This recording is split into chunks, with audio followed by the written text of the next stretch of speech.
Thank you, Mr. Chairman, and thanks to our witness for being here today. Mr. Chairman, I have a number of articles that I'm asking unanimous consent to insert into the record. I know I won't have time to get to all of my questions. Without objection, we put the slide up you requested. And so I'm going to be submitting some questions for the record that are referencing these articles. One is Friended, How the Obama Campaign Connected with Young Voters by Michael Scherer. We already know how to protect ourselves from Facebook, and I hope I get this name right, Zeynep Tufekci. And It's Time to Pray Facebook by Eric Wilson, who in the interest of full disclosure is a former staffer, and I will be referencing those articles in some written questions. I consulted my technology guru, Scott Adams, in the form of Dilbert, going back 21 years ago, and when you took the shrink wrap off of a piece of software that you bought, you were automatically agreeing to be bound by the terms and conditions. So we've gone a long way from taking the shrink wrap off of an app, but I don't know that things have changed all that much. And I guess, does Facebook have a position, a position that you recommend for elements of a company's terms and conditions that you encourage consumers to look at before they click on the acceptance?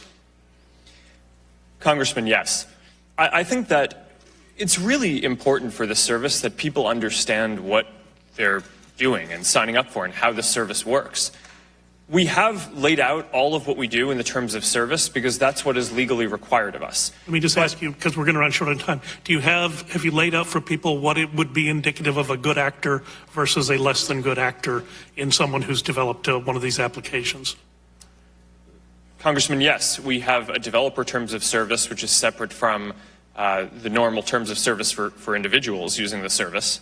Is the average consumer able to determine what elements would indicate poor or weak consumer protections just by their evaluation of the terms and conditions? Do you think that's possible? Congressman, I'm not sure what you mean by that. Well, can the average person, the average layperson, look at the terms and conditions and make the evaluation, is this a strong enough protection for me to enter into this arrangement? Look, I'm as bad as anyone else. I see an app, I want it, I download it, I breeze through the stuff, just take me to the stuff in the app. But if a consumer wanted to know, could they know?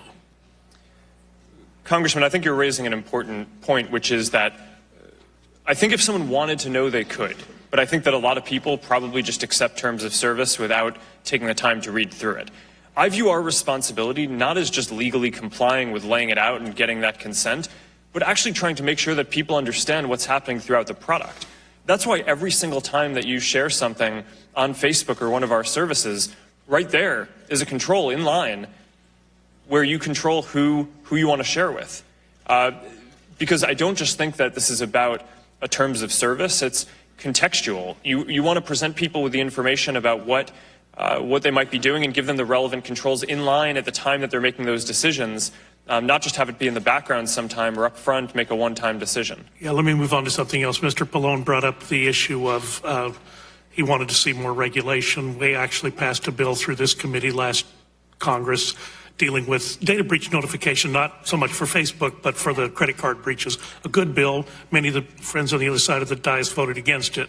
But it was Ms. Blackburn's bill, and I think it's one we should consider again in light of what's going on here. But you also signed a consent decree back in 2011.